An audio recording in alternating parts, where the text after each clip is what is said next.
O tópico número 6 é também sobre geometria, é esse aqui, o triângulo 30, 60, 90.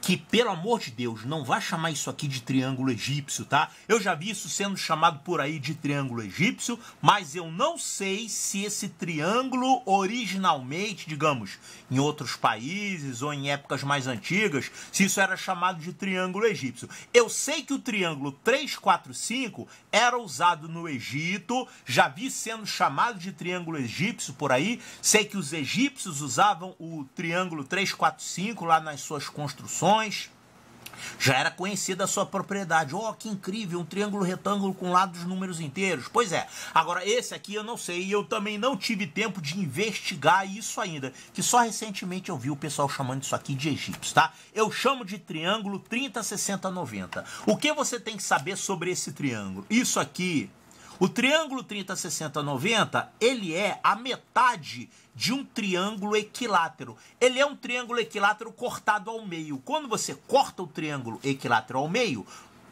usando aqui uma altura, que é a mesma coisa que bissetriz ou mediana, no caso dele, né?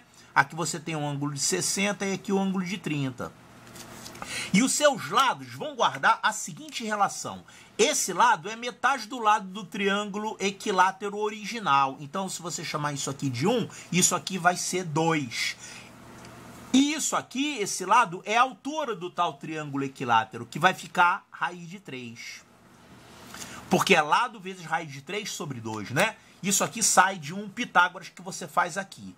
Então, esse triângulo aparece em muitas provas, quase todas as provas de geometria aparece isso aqui, porque é um triângulo fácil de trabalhar com ele, a nível de cálculo, né?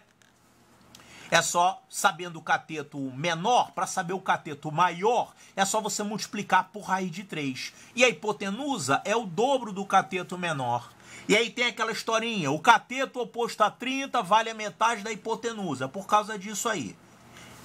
Essa figura aqui, desse problema, tem um triângulo desse tipo, um triângulo 30, 60, 90. Olha só. As cidades A, B e C situam-se às margens de um rio e são abastecidas por uma bomba situada em P, conforme a figura abaixo. Ó, cidades A, B e C.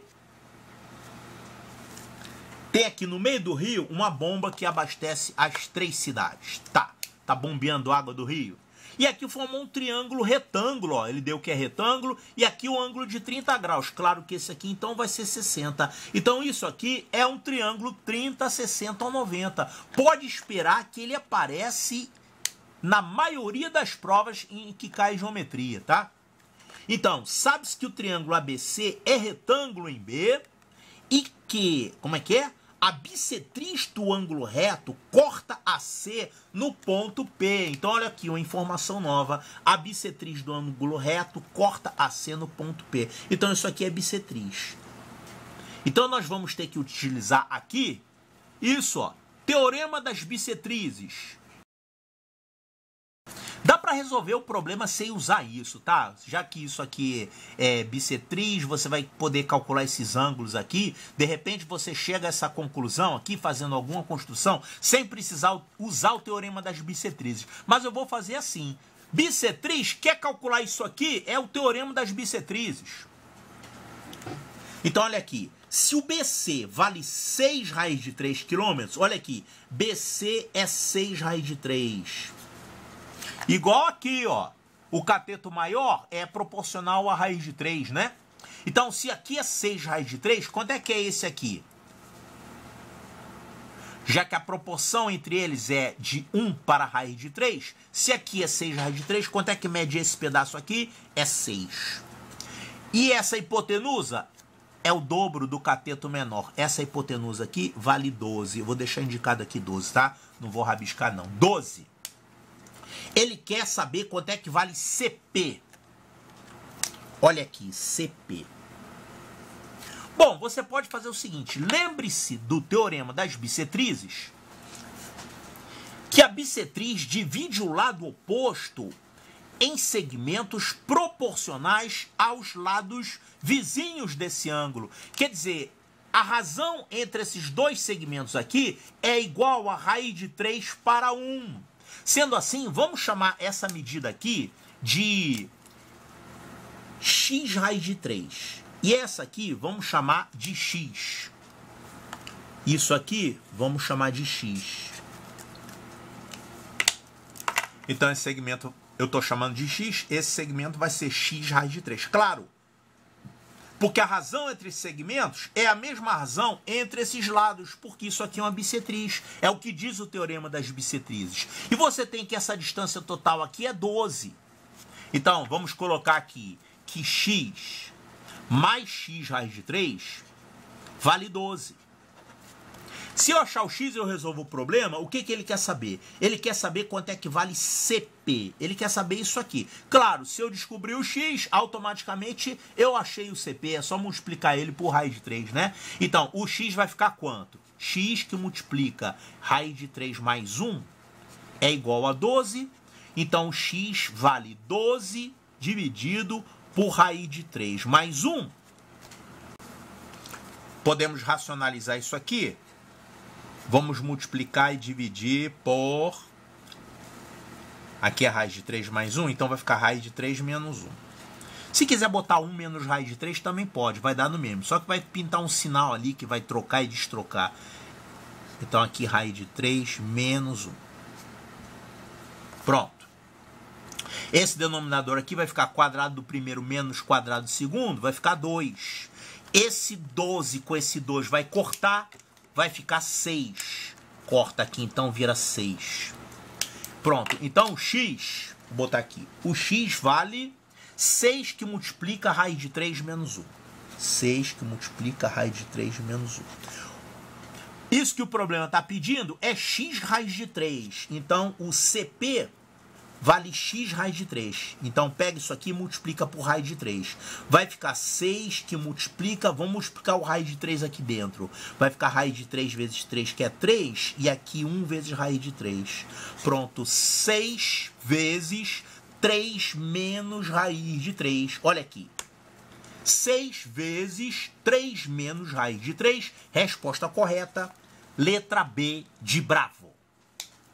Olha só, eu fiz um vídeo sobre o triângulo 30, 60, 90, tá? Vou deixar o link aqui na descrição do vídeo. Assista lá para relembrar a teoria sobre o triângulo 30, 60, 90, que não é egípcio.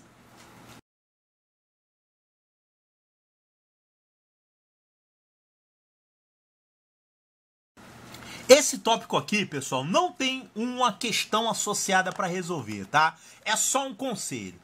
Tome muito cuidado com essas coisas que aparecem, com certeza vocês já viram, que a Epicar gosta muito de fazer isso, né? Use π igual a 3, use raiz de 2 igual a 1,4, use raiz de 3 igual a 1,7.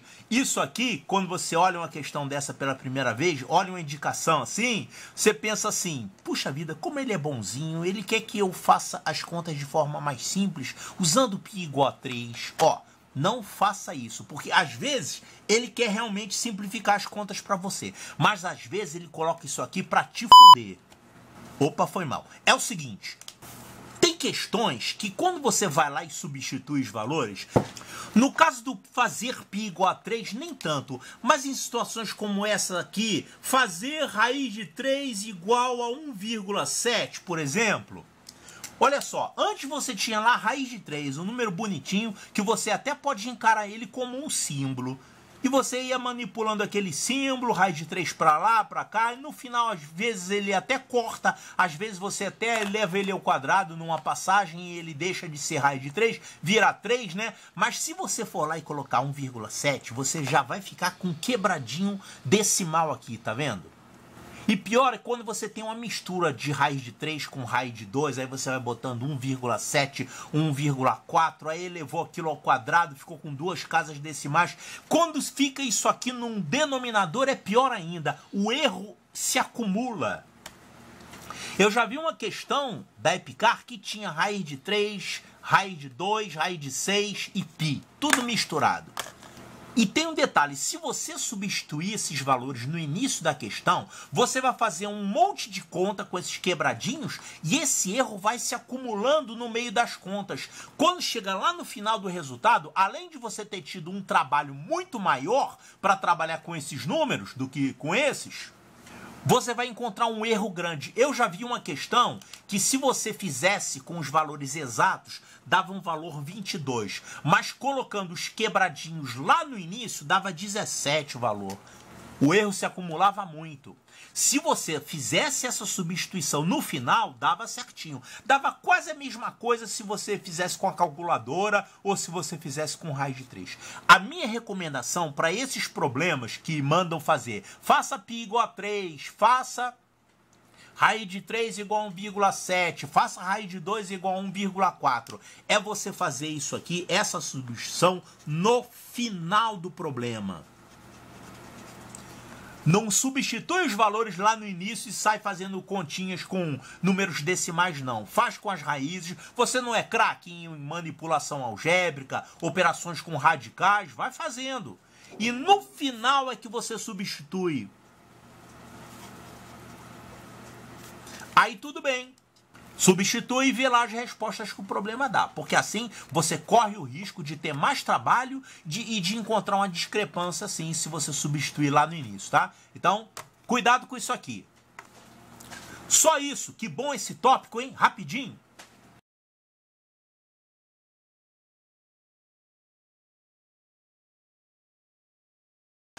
Item 8, cuidado com as anulações. Puxa vida, quando você está fazendo a prova, como é que você vai saber que numa questão vai ter anulação, né?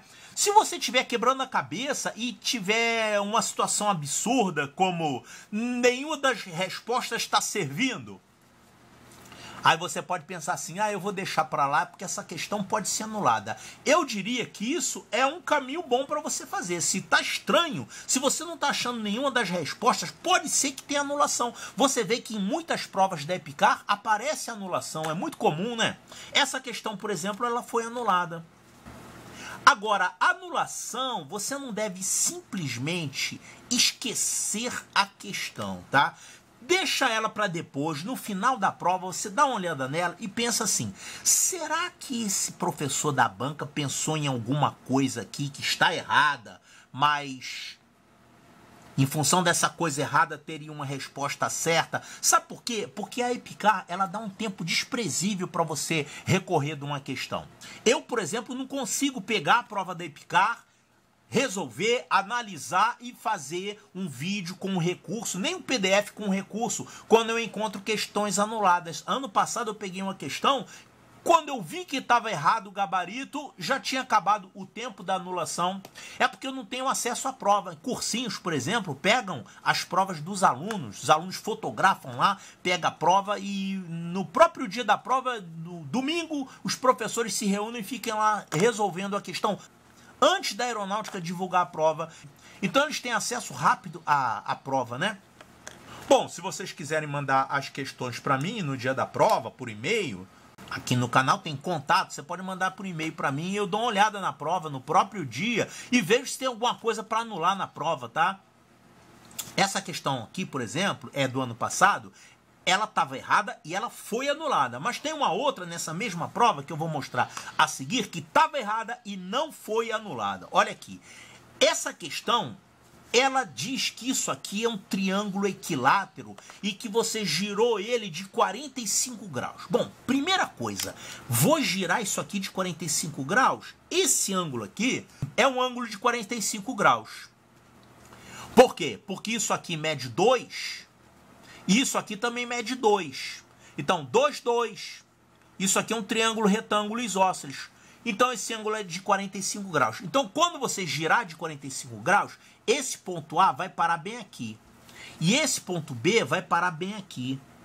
E esse ponto C vai parar, sabe onde? O triângulo é isósceles. Esse ponto C vai parar aqui em cima. Então, esse triângulo, depois de ser girado, ele vai ficar assim. Girado de 45 graus. O que ele pergunta é o seguinte, as coordenadas cartesianas do vértice C' do triângulo A', B', C', é porque era um triângulo ABC e ele girou e fez esse outro aqui, A', B', C'. Então esse aqui é o C'. Quanto que é isso? Aí ele falou no enunciado, aqui nessa página não tá na página anterior, falou erradamente que esse triângulo aqui é equilátero. Então, olha só, se o enunciado fala que um triângulo é equilátero, você vai acreditar que ele é equilátero? Por que que ele é equilátero? Calcula essas medidas aqui, ó. Olha só, aqui é 2, 2. Esse pedaço é 2 raiz de 2. Aqui também, ó, essa medida aqui é 2, aqui é 2. Esse pedaço é 2 raiz de 2. Então, esse lado é 4 raiz de 2. E aqui, se você for fazer a mesma coisa, calcular essa medida, a fórmula da distância entre dois pontos, na verdade você não precisa disso. Você pode calcular usando Pitágoras. Olha aqui. Prolonga essa vertical, prolonga essa horizontal. Você vai ficar com um triangulinho aqui, que tem um cateto valendo 1, porque é de 2 até 3, valendo 1 aqui. E esse outro cateto maior vale 3 mais 2, vale 5. Fazendo um Pitágoras nesse triângulo, 1 ao quadrado mais 5 ao quadrado, extrai a raiz, vai ficar raiz de 26, esse lado. Esse aqui vai dar a mesma coisa, raiz de 26. Então, esse triângulo não é equilátero coisa nenhuma.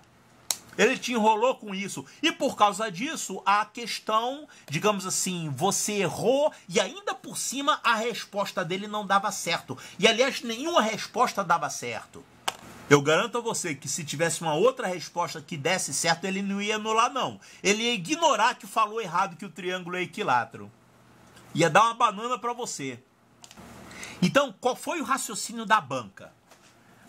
É até interessante mostrar porque usa o triângulo 30, 60, 90. Se isso aqui realmente fosse um triângulo equilátero, você teria aqui um triângulo 30, 60, 90, que é a metade de um triângulo equilátero. Então, se esse cateto aqui mede raiz de 2, ó, raiz de 2 aqui. Então, se esse cateto aqui mede 2 raiz de 2, é 2 raiz de 2, porque aqui é 2, aqui é 2, então aqui é 2 raiz de 2. Se esse cateto vale isso, esse cateto vale esse menor vezes a raiz de 3. Então, multiplicando por raiz de 3, isso vai dar 2 raiz de 6. 2 raiz de 6 é essa altura. Quando você girasse, essa altura ia parar aqui, ó. Valendo também 2 raiz de 6. Então, quais seriam as coordenadas do ponto C'? O x dele é 1 e o y dele é o mesmo, a mesma medida dessa altura. É 2 raiz de 6. Ele queria que você fizesse isso. Olha aqui, 1, 2 raiz de 6. Então, quem marcasse essa opção aqui, estaria marcando, digamos, o pensamento errado que a banca teve. E aí, se essa questão não fosse anulada, você ia ganhar um ponto, mesmo com ela não sendo anulada. Felizmente, foi anulada, fizeram um recurso e não tinha nenhuma outra resposta que servia, nem essa servia. Cuidado com a anulação. Deixa eu mostrar uma outra aqui.